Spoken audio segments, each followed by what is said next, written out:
온라인 8주 차입니다. 코로나로 느끼는 다 상태가 각자 있을 터인데 각자 여러분 믿음의 이제 결론일 것이라고 생각을 합니다. 정오의 빛을 통해 성령의 회심을 한 바울을 여러분들 누가 환영해 주겠습니까? 유대인에게는 배신자요, 기독교인에게는 이제 박해자이기 때문에 회심을 했지만 이 세상에 환영해 줄 자가 없습니다. 그리고 어디서도 마음 붙일 데가 없습니다. 이럴 때 같은 마음으로 알아주는 예수 믿는 형제가 필요합니다. 그런 형제 한 사람만 있어도 천군만마 같은 힘이 생깁니다. 근데 신천지가 이런 일을 너무 잘한다는 거예요. 그러니 우리는 또 분별이 안 됩니다. 그러니까 우리는 당장 내 마음이 편하고 나에게 잘해주는 사람이 최고잖아요. 그러니까 그런 것들을 이제 신천지가 해서 끌고 간다는데, 이거 성령의 형제는 아닌 것 같아요. 오늘은 성령의 형제를 묵상해 봅니다. 성령의 형제는 첫째로 삶의 자리가 사역지임을 알려줍니다. 10절이에요. 그때의 다메섹에 아나니아라는 제자가 있더니 주께서 환상 중에 불러 이르시되 아나니아야 하시거늘 대답하되 주여 내가 여기 있나이다 하니, 그때 얘는 언젠가요? 사울이 사흘 동안 보지도 못하고 먹지도 마시지도 아니하며 기도할 때였죠. 아나니아는 여호와는 은혜로우시다라는 의미입니다. 누가는 이 본문에 아나니아를 제자, 즉 그리스도인으로 소개하지만 그는 핍박을 피하여 예루살렘에서 온 인물은 아닌 것 같고요. 그 오순절 때 거기서 은혜 받고 온 사람들이 거기 이제 다메섹에 가서 복음을 전해줘서 그때 받아들여서 이제 기독교인이 됐던, 그래서 연륜이 있는 어떤 그리스도인으로 보입니다. 하나님은 좀 사람을 통해서 일하기를 기뻐하세요. 그래서 하나님이 직접 이렇게 명하지 않으시고 제자를 통해서 하시는데, 인간에게는 이 하나님의 일을 하는 것이 특권이에요. 하나님이 지으실 수 있었지만 피조물인 아담에게 이름을 이래 짓게 하시고 사역에 동참하는 특권을 이제 허락하셨어요. 사도 바울이지만 이렇게 이름 한번 나오고 들어간 아나니아에게 섬김을 받게 하시고, 또 형제의 사랑을 이렇게 받게 하십니다. 또 사람에게 배우고 질서에 훈련받게 하시는 것이 이제 사역자 어떤 리더십 교육이에요. 우리 교회 처음에 들어와서 다 거쳐야 하는 훈련은 이 성경 공부도 큐티 훈련도 훈련이지만 관계 훈련이 목적이에요. 그러니까 이 아랫자리에서 충성해 보지 않은 사람은 그 윗자리에 가면 감당하기가 지금 힘듭니다. 그 자고로 화장실 청소, 분리수거, 주차 이게 열심히 하면은 거기서 굉장히 인간관계가 많이 연습이 되죠. 그러면 여러분의 자녀가 잘 될 줄을 믿습니다. 하나님께서는 바로 이 아나니아를 통해서 사울의 눈을 뜨게 하시고, 또한 그로 다른 성도들과 어울리며 성도로서의 삶을 살아갈 수 있도록 만드셨습니다. 그러한 의미에서 다메섹은 아나니아의 삶의 자리며 사역지였다고 할 수 있습니다. 그러니까 아나니아는 어디 세계 선교 나가서 대단한 사람이 돼서 바울을 안수준 게 아니고 그냥 거기 자기 자리 지켰어요. 그런데 우리는 이제 삶의 자리가 이제 힘들어서 자꾸 이혼하고 선교 가겠다고 하죠. 그리고 또 직장 때려치고 신학해서 다 이제 목회한다고 해요. 여러분 아프리카에 가시면 성도들이 줄줄이 기다리고 있을까요? 이제 바울처럼 그 선교지가 그 먼 나라일 수 있죠. 또 그것이 바울의 삶의 자리고 사역지일 수 있어요. 그런 분도 있어요. 그러나 이 땅에서 살아가고 있는 성도 한 사람 한 사람의 삶의 자리가 바로 하나님께서 그들에게 주신 사역지이기도 합니다. 이번 주 이제 큐티 기도회에 365 기도 다이어리가 나오잖아요. 보석상자도 나오고. 근데 거기에 한 영혼 한 영혼을 섬기라고 주신 환경인데, 어떤 상황에서도 만남을 귀히 여기고 그 영혼의 구원을 위해 살아야 하는 곳이 사역지입니다. 예, 라고 써 있더라고요. 예, 누구 글이죠? 예, 제 글이죠. 예, 알려줘야 알아, 그죠? 묵묵히 자신의 삶의 자리를 지키는 것이, 그래서 진정으로 위대한 하나님의 일꾼일 수 있는 것입니다.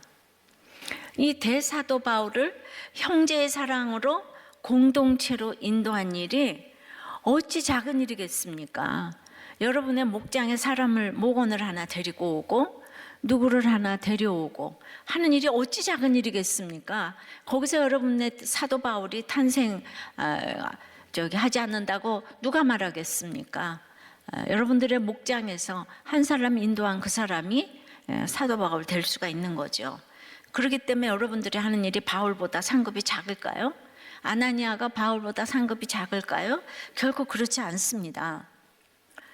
저는 늘 제가 어찌 이렇게 설교를 할 수 있나 생각합니다. 예, 날마다 그 생각을 해요.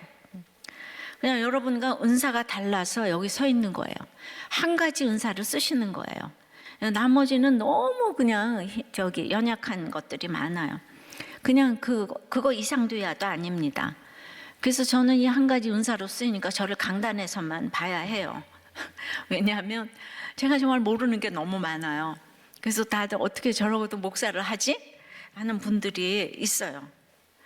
그래서 이제 저를 2000규빗, 그 대제사장하고 2000규빗 거리를 두라고 하잖아요.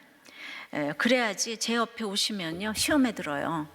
그래서 제가 그렇게 여러분들이 이렇게 보기에 그냥 무시받기 딱 좋을 행동들을 그렇게 제가 해요. 그래서 처음 보는 사람들이 그래서 막 무시를 해요. 그래도 이제 그 모르는 걸 제가 어찌합니까? 모르는 걸 모른다 그러지. 이게 남자들은 모른다 소리를 지금 안 하잖아요. 근데 저 입만 열면 뭘 모른다 그러고 잘 물어보니까 저는 모르니까. 그래서 저에게는 형제가 이렇게 필요한 것입니다. 다 할 수 없어요, 진짜. 이제 교회를 열심히 다니는 어느 자매가 막 이혼을 하겠다고, 그래서 이제 또 한 번만 와보라고 해서 왔는데, 오자마자 이제 어떤 자매가 간증을 했냐 하면은 결혼하자마자 이제 이혼한 자매가 간증을 했어요. 근데 자기는 혼인신고도 안 하고 이혼을 했기 때문에 그것이 아무것도 아닌 줄 알았다는 거예요. 근데 결론적으로는 그러니까 이혼했지만은 이혼 안 했다 그러고 댕기는 거잖아요. 자꾸 거짓말하게 되고, 그게 거짓말도 아닌 것 같으면서 또 거짓말이야. 그러니까 결혼했잖아요. 신고만 안 했지. 그러니까 거짓 인생을 이렇게 살게 되고, 그러니까 너무 피폐해지고, 그래서 자기도 모르게 홀짝홀짝 술과 무슨 폭력에 이렇게 물들게 된다고, 조카가 있는지. 그런 간증을 눈물로 했어요. 그래서 나는 이혼을 했어도 여러분은 아내 자리 잘 지키고 절대로 이혼하지 말라고 이렇게 이제 눈물의 간증을 했거든요.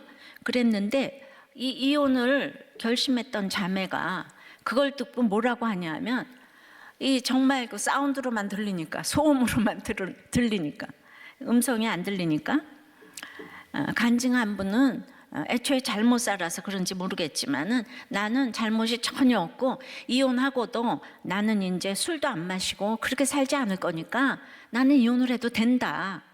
나는 이혼을 해야 된다. 그러면서 자기는 잘못이 없다는 거예요. 이혼을 앞두고 있으면 둘이 이게 마주쳐야 소리가 나잖아요. 그런데 전혀 잘못이 없다는 거예요. 그래서 자기는 어떤 이제 맡은 직분 때문에 봉사를 해야 되기 때문에 이혼을 해야만 된다고 그러는 거예요. 그리고는 이제 와서 안 들리니까 가가지고 이혼하려고 집에서 이제 이사를 나갔다는 얘기를 이렇게 들었어요. 그러니까 우리가 이제 남의 간증을 듣고, 와, 저거 내 얘기구나. 나도 잘못이다. 이렇게 생각하는 거는 기적이에요, 기적. 제가 간증할 때마다 제 얘기를 듣고 이혼 안 한 사람이 정말 얼마나 많은지 몰라요. 그건 정말 택자니까 그래요. 예, 그래서 저 목사도 그렇게 매 맞고도 살았다는데 이러면서, 근데 아휴 내가 왜 매 맞고 살아, 이럴 사람이 있는데, 그래서 저를 이제 겉을 약간 괜찮게 해놨어요. 왜냐하면 내가 매 맞고 살게 생기지 안 생겼잖아요, 그죠? 예, 내가 왜 그러고 살겠어요. 그런데 그런 얘기를 들으니까 나도 살아야지. 저 목사님도 사는데 이렇게, 이게 기적인 거예요. 예, 그 사람이 못나서 그런 게 아니고 진짜 택자니까. 야, 이거 내 얘기네. 아내의 자리가 사역지인데 사역지를 버리고 이렇게 자기 마음대로의 사역지를 찾으면 하나님이 기뻐하지 않으시죠. 근데 신천지는 가정을 이제 마구 버리고 대놓고 떠나잖아요. 근데 믿는 우리도 참는 흉내만 조금 내다가 진짜 사역지를 버리고 이렇게 다 떠나는 거예요, 요새. 예, 모든 드라마고 이런 거는 다 참다가 떠나고 이러죠, 그죠? 그거는 성령의 형제가 없거나 형제의 소리를 듣지 못하기 때문입니다. 적용해 보세요. 여러분은 삶의 자리가 사역지라고 기뻐하십니까? 그냥 생각하십니까가 아니고 기뻐하십니까? 이게 중요해요. 예, 상이 클 것인데요. 기뻐하는 것만큼 상이 클 것입니다. 성령의 형제 두 번째는 서로 기도로 교통합니다. 11절 12절에요. 주께서 이르시되 일어나 집가라 하는 거리로 가서 유다의 집에서 다소 사람 사울이라는 사람을 찾으라. 그가 기도하는 중이니라. 그가 아나니아라 하는 사람이 들어와서 자기에게 안수하여 다시 보게 하는 것을 보았느니라 하시거늘. 예, 집가는요 거리 이름인데 이제 고든 길을 의미하죠.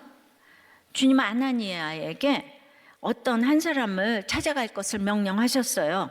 근데 그는 현재 집가에 유다 집에 머물러 있고 사울의 이름을 밝히시면서 그 출신지가 다소라고 얘기를 하는 거예요. 그래서 우리가 사울이 다소 출신인 걸 이제 오늘 알게 됩니다. 다소는 소아시아의 남동쪽에 위치하는 길리기아의 수도로 약 50만의 인구가 거주했고, 이렇게 이제 경제적, 지리적, 문화적 여러 가지 점으로 1세기에 아주 매우 영향력이 있는 도시였어요. 그러니까 그 사울이 그 모든 걸 갖춘 사람이라는 거예요. 담메색만 해도 5, 6만이라고 그랬는데 여기 50만이라고 그러잖아요. 네. 사울은 그리스도인을 크게 박해하는 것으로 지금 악명이 높았기 때문에 아나니아도 그를 이제 잘 알고 있었어요. 그런데 바울이 글쎄 위협과 살기가 등등하던 과거의 모습과는 너무나 대조적인 모습으로 겸손히 그가 기도하는 중에 있다고 지금 알려주신 거예요. 기도하는 중이라는 것은 이제 일시적이고 그냥 형식적인 모습으로 기도를 하는 것이 아니라 우리 큐티 기도회처럼 간절한 마음을 가지고 지금 막 식음을 전폐하면서 지속적으로 지금 기도하고 있음을 표현하는 단어인 거예요. 이게 진행형 단어인 거예요. 또한 아나니아만 주님이 주신 환상을 본 것이 아니라 사울 역시 같은 시기에 아나니아와 동일하게 하나님께서 주신 환상을 이제 본 거예요. 서로 환상 가운데 본 거예요. 그러니까 무슨 이렇게 신비주의 이런 게 아니고 이건 이제 정신이 깨어있는 상태에서 하나님께서 이제 가라고 명령하시고 서로 환상을 보여주신 거죠. 예. 환상 중에라는 단어가 이제 다른 사본에는 있습니다. 그리고 주님은 이 기도에 대한 응답으로 적극적 순종의 신앙을 가진 아나니아의 이 형제 사랑을 통해서 지금 이제 극적으로 회심한 사울이 교회의 일원으로 받아들여지도록 지금 인도하고 계시는 거예요. 그러니까 누가 어떤 사람이 왔다, 대단한 간증을 한다. 그 사람이 공동체에 정착하도록 굉장히 조심을 하셔야 되는 거예요. 아까도 말했지만 유명한 사람 막 유명하다고 내세우고 막 이러면은 이제 다 죽는 거예요. 예, 11년 만에 노래를 했다고 그러잖아요, 그죠? 예, 그래서 진짜 양육을 받고 목자가 된 것 같아요. 그러니까 형제의 조건은 이제 서로 기도로 교통해서 이제 공동체에 정착하도록 돕는 거죠. 우리가 하나님의 일꾼인 이상 우리는 다른 성도의 기도에 대하여 절대로 이렇게 무관심해서는 안 됩니다. 적극적으로 그들의 기도에 대한 하나님의 응답이 될 수 있어야 하는 것이죠. 그러니까 그러므로 우리는 언제나 주변의 형제 자매의 기도 제목에 관심을 기울여야 하는 거예요. 아무리 가수가 노래를 잘한다고 해도 우리 이수영 집사님은 기도 제목을 올렸어요. 저거 그거 읽었어요. 기도 제목, 이게 하나님께 찬양 드리는 거잖아요. 그러니까 막 목원들도 막 기도 제목을 올리고, 그러니까 우리는 모든 어떤 사람의 기도 제목에도 관심을 기울여야 되는 거예요. 그러니까 이렇게 잘하시잖아요. 노래를 가수라고 언제나 잘하는 게 아니에요. 그래서 저도 언제나 이렇게 말씀을 잘 전하는 게 아니에요. 정말 기도가 없이는 이게 성령의 일이기 때문에 그렇게 내가 할 수 있는 게 아니거든요. 그리고 그 기도의 제목이 혹시 나를 향한 하나님의 명령이 아닌가를 깊이 이렇게 생각할 수 있어야 되는 거예요. 그냥 내가 당한 일이 많으면 그냥 막 그거에 대해서 막 몰입이 되지 않아요. 그러니까 여러분들이 힘들어 보지 않는 사람은 기도도 안 하는 거예요. 그러니까 여러분이 그러다가 이제 코 다치는 거예요. 그러니까 비리비리 내가 공동체 기도를 해야 되는데, 그래서 요즘 이제 코로나를 위한 큐티 기도회를 하잖아요. 이건 또 하나의 또 이정표를 쌓을 것 같아요. 난 이런 기도는 또 머리털 나고 처음 해보거든요. 우리도 꽤 뭐든지 처음 하는 게 많은 것 같아요. 그래서 이제 어떤 분이 기도 제목 올리면 거기에 댓글이 달리면 고맙게만 생각했었는데 이틀 만에 응답이 되는 것이 이렇게 놀라웠습니다. 이제는 나만을 위해 기도하는 것이 아니라 다른 사람들 기도 제목을 가지고 같이 기도해야겠다는 생각을 하게 되었습니다. 이런 것도 이제 이렇게 올리는 거예요. 또 기가 막힌 제목은 글쎄 이 딸이 혼자 미국에서 지금 이제 나이도 어린 딸이 16장암을 한다고 하는데 입국이 안 돼서 엄마가 지금 간호하러 못 들어가는 거예요. 너무 안타깝죠? 항암도 힘든데 지금 혼자서 아무도 없는 거잖아요, 지금. 정말 안타까운 기도 제목입니다. 뜻이 있을 것이라고 생각을 해요. 또 여전히 신천지 교육생과 사귀고 있는 아들 기도 제목을 올렸어요. 그러니까 지금 온 세상이 거꾸로 돌아가도 나는 내 길을 가련다 하잖아요, 그죠? 그리고 그 신천지는 이 판국에도 여전히 포교 활동을 해서 네이버 무슨 카페인가에서 서로 이렇게 다 주거니 받거니 하면서 뭐 여러 가지 카페 이름이 많잖아요. 거기서 이제 저기 우리들 교회 교인이라고 하니까 자기도 우리들 교회 다녔는데 거기 이혼 말리는 교회예요. 굉장히 그 죄의식을 줘요. 그러면서 전화번호를 주고받고 그러면서 내가 상담을 소개시켜 주겠다고. 딱 이런 수법으로 그렇게 여전히 이렇게 나오고 있습니다. 정말 아무것도 안 들리는 거죠, 이 신천지가.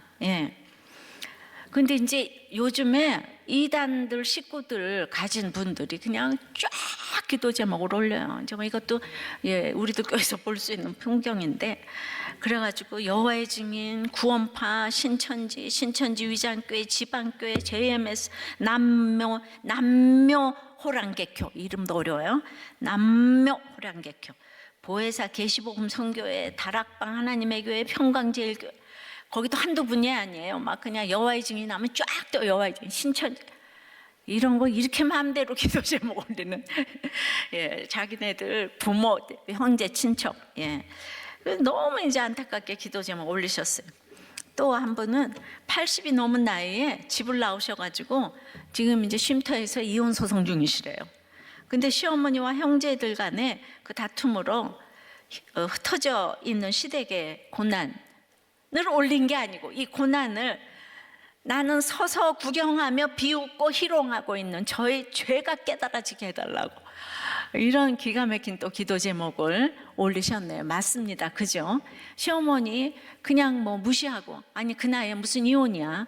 그러니까 그게 이제 내가 회개해야 될 제목 같아요.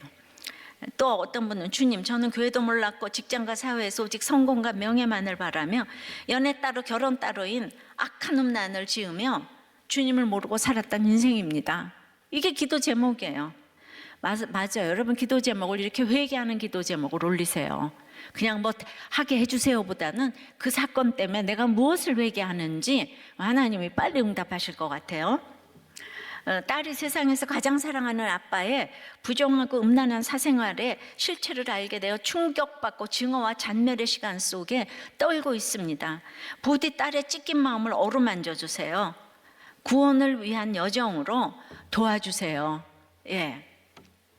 또 5살 아들이 언어와 인지 발달 지연과 최근 야경증으로 일상생활에 어려움을 겪고 있다고 이제 기도 제목을 올렸는데, 글쎄 그날 밤부터 아이가 잠을 잘 자고 있습니다. 정말 신기하고 감사합니다. 신기하고 놀라워 하나님의 사랑은 신기하고 놀라워. 예, 정말 신기하고 놀라운 일입니다. 또 한 분은 교통사고 피해자 측이 합의금으로 2천만 원을 요구했어요. 예, 우리 남자 집사님 술 먹고 이렇게 사고 내면 안 돼요. 정말 그래서 이제 근데 마침 이제 둘이 타고 있어가지고 피해 보상금으로 2천만 원을 요구했다는 거예요. 그러니까 줄 돈도 없고 그래서 이제 그렇게 없다고 했더니 탄원서까지 써서라도 최고형을 받도록 협박까지 하고 전화를 이제 끊었다는 거예요. 그러면은 이럴 때는 이렇게 다 목장에서 얘기하면은 또 없으면은 이제 포기하라고, 그냥 형을 살라고, 이제 우리 다 그렇게 얘기하잖아요. 포기하려고 합의 관련 온라인 합의 관련해가지고 이제 온라인 기도회에 이 기도 제목을 이제 올렸더니만 이제 5분 정도 지나가지고는 한 사람당 300만 원씩 600만 원에 합의를 하자고 딱 연락이 와서 공동체 기도 역사에 너무 놀랐다고 하네요.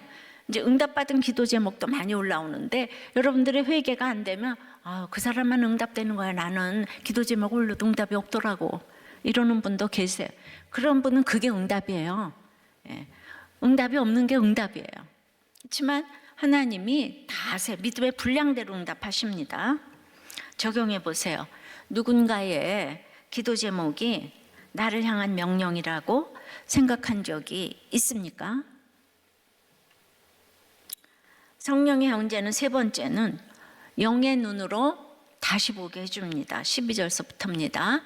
그가 아나니아라는 사람이 들어와서 자기에게 안수하여 다시 보게 하는 것을 보았느니라 하시거늘, 아나니아가 떠나 그 집에 들어가서 그에게 안수하여 이르되 형제 사울아 주곧 네가 오는 길에서 나타나셨던 예수께서 나를 보내어 너로 다시 보게 하시고 성령으로 충만하게 하신다 하니 즉시 사울의 눈에서 비늘 같은 것이 벗어져 다시 보게 된지라. 일어나 세례를 받고, 제가 지금 강조하는 거 들었나요? 다시 보게 하는 것을 보았느니라. 너로 다시 보게 하시고 18절에도 다시 보게 된지라 했습니다. 형제는 어두움 가운데 있다가 눈이 떠진 그에게 다시 보게 하는 역할을 해야 합니다. 정말 그 다시 보게 하는 역할을 해야 돼요. 양육을 잘해야 돼요. 아나니아의 안수를 통해서 사울은 사흘 동안에 해감에서 해방되었습니다. 하나님의 은혜가 아니면 세상 사람들은 절대로 영의 눈을 뜰 수 없을 뿐만 아니라 자기들이 영적인 소경이라는 사실조차도 깨닫지 못해요. 여러분들이 한번 회심을 했다고 세상에 나가서 복음을 전해보세요. 그러면 여러분이 전한 복음을 비웃는 사람들을 계속 만나게 될 것이에요. 위축감이 들어서 그 다음에 웬만한 확신이 없으면 그 다음에 전하지를 못하죠. 그래서 영안이 가리워져서 진정으로 보아야 할 것을 보지 못하면서도 다 모든 것을 보고 있다고 착각하는 자들이 대부분입니다. 성령의 회심으로 하나님의 은혜가 그들에게 임해야만 그들의 마음이 녹아지고 눈을 덮고 있는 이 비늘이, 죄악의 비늘이 다 벗겨져서 영의 눈이 떠지는데, 그야말로 이 영적 시력이 단계마다 높아지잖아요. 근데 먼저 된 자들이 나중된 그리스도인들을 돕고 섬기는 것은 그러니까 마땅한 도리고 의무예요. 물론 쉬운 일이 아닙니다. 이제 상고의 고통도 죽음에 이르는 고통이지만은 그 다음에는 기르는 것이 훨씬 어렵죠. 그러니까 시간이 오랜 기간이 필요하고 얼마나 그 아기와 노심초사하며 눈을 마주쳐야 하는지 몰라요. 울세라 배고플세라 아플세라 잠시도 한눈 팔지 말고 봐야 되잖아요. 아기 본 공로는 없어요. 조금만 잘못되면 지금까지 본 게 다 헛수고 되는 거예요. 그러니까 목은 아무리 잘해도 한 번 내가 잘못하면 그동안에 잘 봐왔던 것들이 다 헛수고예요. 정말 생생할 수밖에 없는 이런 양육을 우리가 오랫동안 지금 해야 합니다. 그래서 초신자들이 예수를 믿고 그리스도인으로 살아가기로 작정해도 금세 교회 이론으로 여기지 못합니다. 서로가 평범한 사람들은 그런가 보다 하지만 뭐 큰 간증을 하면 서로가 이래요. 자타가 자기도 그렇고 서로가 또 정확하게 자기들이 믿어야 할 것이 무엇이며 어떻게 살아야 할지도 몰라요. 처음으로 주님 만나면. 그러니까 우리가 그들에게 복음을 전할 뿐 아니라 어떻게 성장해야 할지를 도와야 할 것입니다. 이게 쉬운 일이 아니에요. 그래서 성령의 형제의 돌봄이 아주 절대로 필요한 것이에요. 아기가 혼자 자라갑니까? 돌봐야 돼요. 그러니까 코로나로 이게 아무리 힘들고 경제가 힘들어져도 결국은 가정의 문제로 귀결이 되는 거예요. 돈이 없어도 받아주는 아내가 있고 자녀들이 있는데 돈 없으면 안 살아, 나가, 술 먹어 이렇게 되니까 결국은 이게 가정의 문제인 거예요. 그러니까 남편이 진짜 너무 힘들어서 이혼을 했는데 딸에게 그 양육자가 엄마 한 사람이라는 것이 굉장히 아이한테 안 좋다. 분리불안이 왔다는 거죠. 그래서 우리가 돈 못 벌고 폭력하는 남편이라도 아이에게는 아빠가 있는 것이 좋은 것이라는 거예요. 싸워도 때려도 아빠가 있는 것이 좋은 것이라는 것을 알았다고 이분도 회개의 기도 제목으로 올려주셨어요. 지난주 설교한 부목사님도 어려서 엄마가 친척집에 맡겨두고 돈 벌러 나갔는데 지금 엄마에게 그냥 문제만 생기면 나에게 해준 것이 무엇이냐, 나를 왜 버렸냐, 나를 사랑하긴 했냐, 그러면서 지난주도 엄마와 싸웠다는 거예요, 사모가. 그러니까 예수 믿어도 신학까지 했는데 사모도 양육은 이렇게 힘든 것이에요. 엄마가 혼자 살려니 그럴 수밖에 없었지만은 성령의 형제가 해석을 해주기 전에는 성령의 눈으로 다시 보기가 어렵다는 거죠. 그러니까 이 어머니는 이 목사님까지 되셨다는 거 아니에요? 그래도 이 성령의 형제가 없으면 목사를 이제 하시는데 세상에 개척을 했는데 5년 동안 단 한 명의 성도가 없었대요. 근데 성도가 없었기 때문에 오늘날 또 이제 성령님을 만나게 된 것이 아닌가. 그래서 이제 이런 상처가 다 있는 거죠. 우리들 교회 와서 몸이 기억하는 상처가 빈도수는 줄어들었지만은 그냥 여전히 아웅다웅하는 거, 기억하는 상처들이 너무 커가지고 내가 이 성령의 형제 공동체에 들어오기 전에는 해석이 안 됐는데 들어왔어도 빈도수는 좀 뜸해도 이렇게 이제 싸움을 한다는 거죠. 그래가지고 이제 결론은 항상 그렇대요. 집 팔아서 나누자. 그러니까 장모님 신세를 진 거잖아요, 그죠? 집 팔아서 나누자. 그러니까 그 싸움을 이제 방에서 듣고 있던 데릴사의 부목사님께서는 그 가운데서도 요즘 아파트 시세가 어떤가 하면서 이제 막 서치를 한다는 거예요. 팔면 얼마씩 나눠 가질까 이러면서. 그래도 형제 공동체는 위력적입니다. 이 장모님도 이제 우리들 교회 나오시니까 서로가 다 아는 고통이고 이런 나눔을 할 수 있으니까 이제 건강해진 것이죠. 건강해지니까 이런 나눔을 해요. 진짜 이런 나눔을 못하는 게 진짜 힘든 거지, 그죠? 인간이 다 죄인인데 자기 얘기를 못하고 사니까. 근데 그거 암만 말해도 안 되는 거예요. 사울에게 아무리 말을 해도 안 되는 것처럼 그 얘기를 아무리 해도 자기 얘기는 못하게 해요, 다. 그죠? 우리가 그렇습니다. 그래서 적용해 보세요. 영의 눈으로 다시 보게 된 것은 무엇인가요? 가정, 회사, 인간관계 중에서 이 영의 눈으로 다시 본 게 무엇인가요? 자, 성령의 형제는 네 번째는 사명 찾기 위해서 편견이 없게 해줍니다. 예.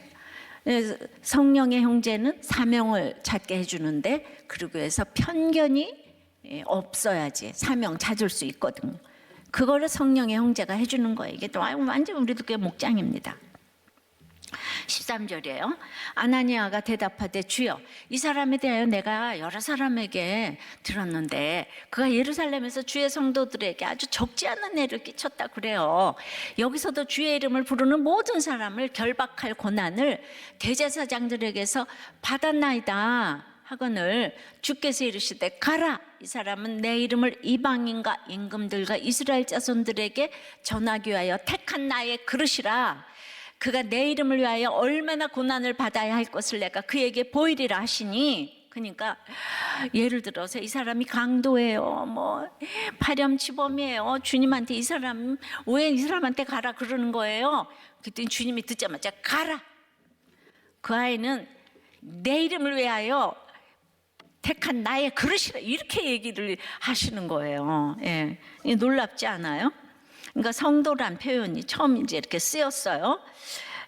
이제 그 사도행전에 4번 쓰였고, 또 바울 서신에 39번 쓰여서 신약 전체에서 이제 한 60번 쓰이고 있는데, 성도는 말 그대로 하나님의 거룩한 무리들이잖아요.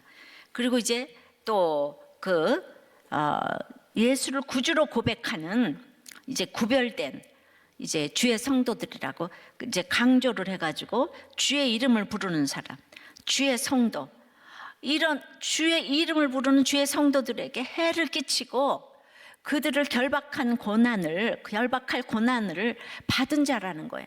여전히 우리 성도들을 다 결박할 고난을 받은 자예요. 아나니아가 사울의 정체를 정확하게 이제 파악하고 있었던 것은 당시 사울이 그만큼 그리스도인들에게 공포의 대상이 되었고 악행이 널리 알려져 있었음을 지금 말하죠. 그래서 하나님께서 이러한 핍박자 사울에게로 가라고 명하시는 것을 아나니아가 어떻게 이해를 하겠어요? 하나님 잘못하신 거 아니에요?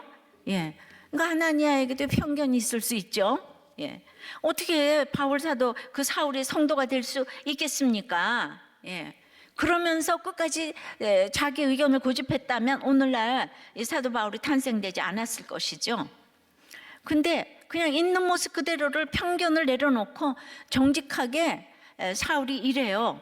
그래서 이제 말씀에 순종하여서 이제 그 얘기를 하는 거예요. 4절에서 지난주 4절에서 6절은 주님이 바울을 만나 대화하는 기록이 나왔어요. 사울아 사울아 네가 어찌하여 나를 박해하느냐, 나는 네가 박해하는 예수니라 이러면서 이제 몇 마디 안 나왔어요. 오늘 10절에서 16절까지 주님이 환상 가운데 아나니아와 대화하는 장면은 바울의 장면보다 길게 기록이 되어 있더라니까요. 저는 어찌 보면 이 아나니아를 설득하는 것이 더 어려울 수 있다는 것이에요. 아나니아하고 더 친한 것 같아요, 하나님. 그러니까 죄인보다 의인을 설득하기가 더 어려운 것, 그러니까 마찬가지일 수도 있고요. 그러니까 죄인들은 햇빛이 한번 쫙 비치면은 그냥 거기서 그냥 쫙 눈이 멀고 쫙 하나님 이렇게 나오는데, 이 아나니아 같은 사람은 죄가 없기 때문에 여러 말로 설득을 이제 해야 되는 거예요. 그래서 우리는 죄인보다 의인을 설득하기가 어려운 것과 마찬가지일 수도 있지만은, 그러나 아나니아는 편견을 가지고 물어본 게 아니고 정확한 팩트를 가지고 주님께 물었어요. 이 사울이 이런 사람이라고. 그래서 늘 이렇게 묻는 게 그거는요 믿음이 없는 게 아니에요. 그게 형제인 거예요. 그 사람이 이렇던데 그러면 하나님은 형제를 통해 답하십니다. 그래서 목장에서 물어보고 형제를 통해 답해요. 그럼 형제가 언제나 올바른 길로 가르쳐 주는가? 그런 게 아니고 정답이 있는 게 아니에요. 구원을 위한 답이기 때문에 또 목장에서 물어보면 잘 모르겠으면 계속 마을지기, 초원지기, 평원지기로 올라가잖아요. 그래서 우리가 이렇게 계속 생각을 하는 거예요. 공동체에서 성령의 형제는 계속 싱크를 하는 거예요. 왜 좀 어렵다 싶으면은 여러 사람의 의견을 이제 들어서 그 형제를 통해서 답을 하십니다. 이렇듯 아나니아를 향해 우선 가라고 명하신 하나님께서는 동시에 사울을 향한 당신의 뜻과 계획을 구체적으로 밝히세요. 그는 온 세상을 위해 택한 주님의 그릇이라는 거예요. 나의 그릇이라는 거예요. 택한 그릇이라는 거예요. 도구라는 거예요. 바울은 이외 많은 왕들 앞에서 복음을 증거했어요. 구체적으로는 유대 왕 아그리빠 왕, 로마 황제 가이사, 유대 총독 벨릭스, 또 베스도, 그뿐만 아니라 자신의 동족인 이스라엘 자손에 대해서도 생명을 바칠 각오로 복음을 전했어요.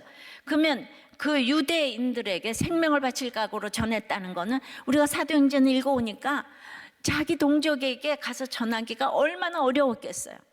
그래서 로마서 9장에 내가 저주를 받아 끊어질지라도 내 형제의 고륙의 구원을 원한다고, 이 무서운 사람들 가운데 배신자로 나와가지고 그 자기 고향의 구원을 원하는 거예요. 근데 그 일로 이제 바울을 택했다는 거죠.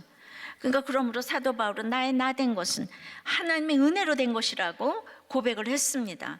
하나님께서 조건과 자격을 보고 은혜를 베푸시고 또 일꾼으로 삼으신다면 이 땅에서 하나님의 일꾼으로 선발될 수 있는 사람이 그 누가 있겠습니까?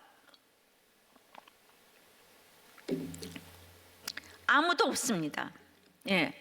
지난주 코로나 기도회 때 또 기가 막힌 이제 기도 제목이 올라왔어요. 남편이 뇌출혈로 쓰러진 기도 제목이 이제 올라왔죠.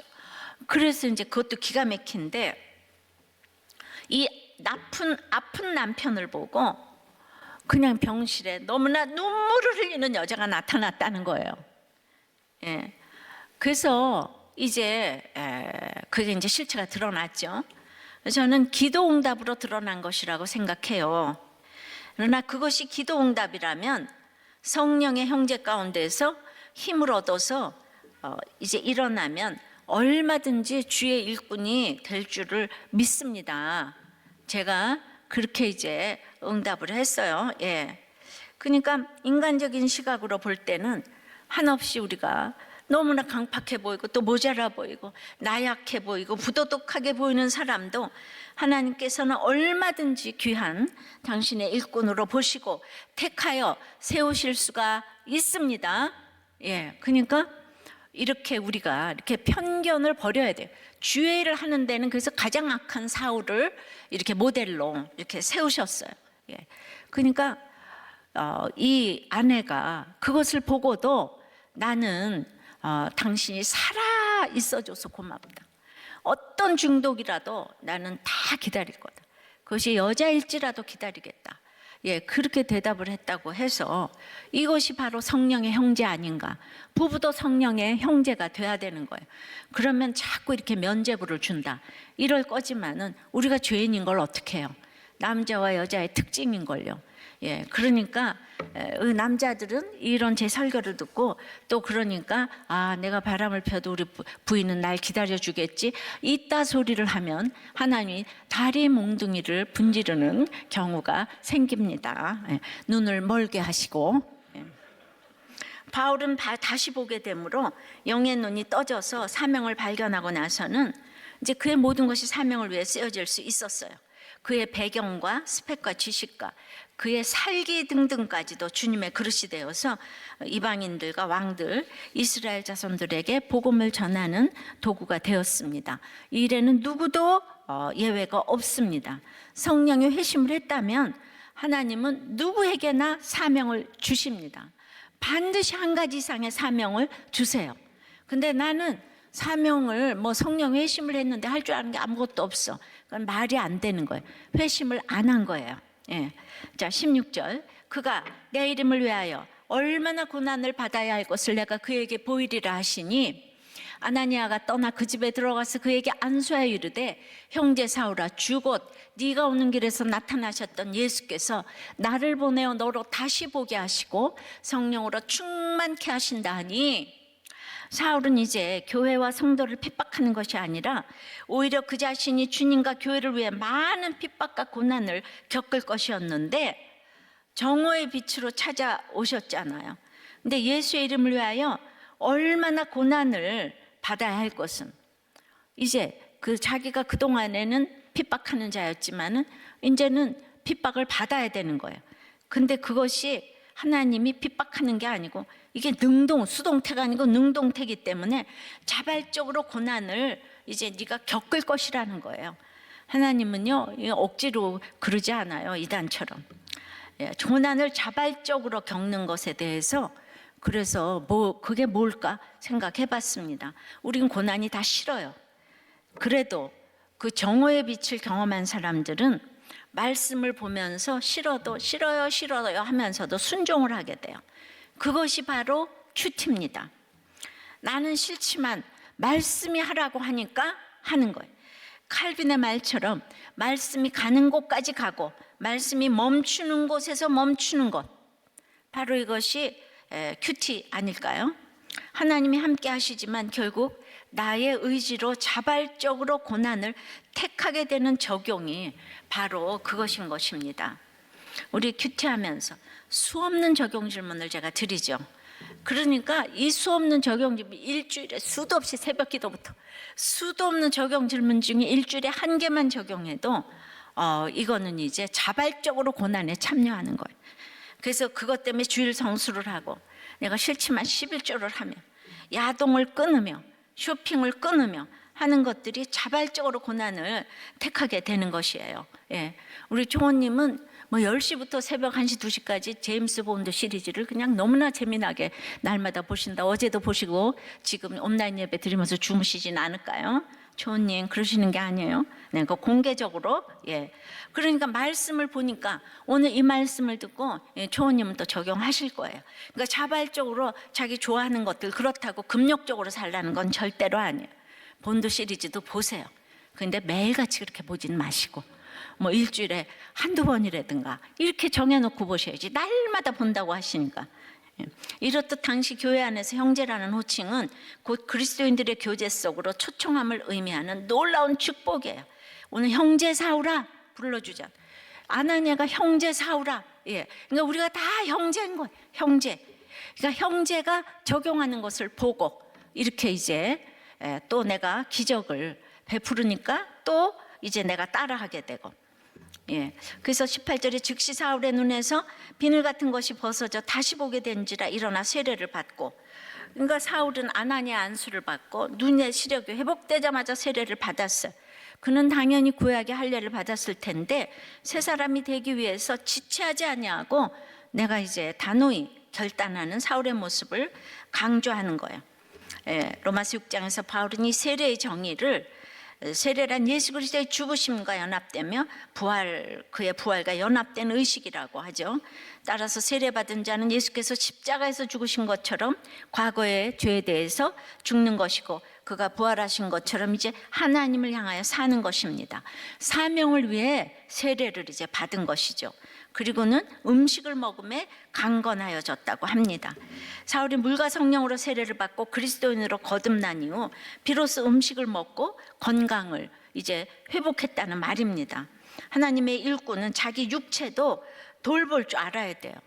바울이 너무도 강건하기에 1, 2, 3차 전도 여행을 담당할 수 있었던 거죠.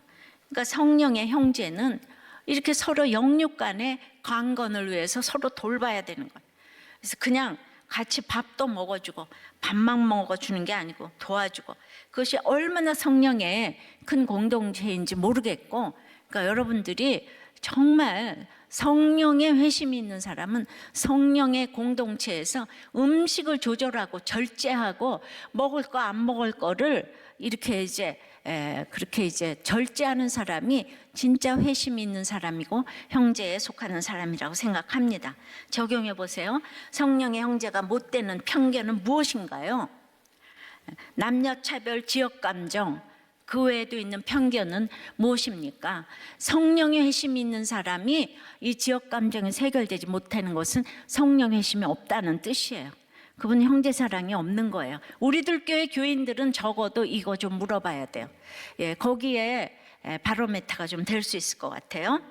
이제 우리나라의 또 근간을 가르는 이제 총선이 이제 수요일날 투표를 합니다. 주님 투표장에 꼭 갔으면 좋겠습니다. 그리고 성령의 형제 같은 사람이 뽑히면 좋겠습니다. 꼭 그렇게 해주시옵소서. 주님, 우리나라를 불쌍히 불쌍히 여겨 주시옵소서. 코로나가 진정되어 경제가 회복되었으면 좋겠습니다. 그러나 이 모든 것 중에서도 가정은 지킬 만한 최고의 것이기 때문에 시험 들지 않게 하시고 가정 지키게 도와주시옵소서. 차별금지법과 낙태법은 우리나라의 근간을 흔드는 법인 줄 아오니 주님 통과되지 않도록 주님 여전한 방식으로 이 기도를 응답하여 주시옵소서. 한 주일도 안 빠지고 하는 이 기도를 주님 응답하여 주시옵소서. 예수 그리스도 이름으로 기도드리옵나이다. 아멘.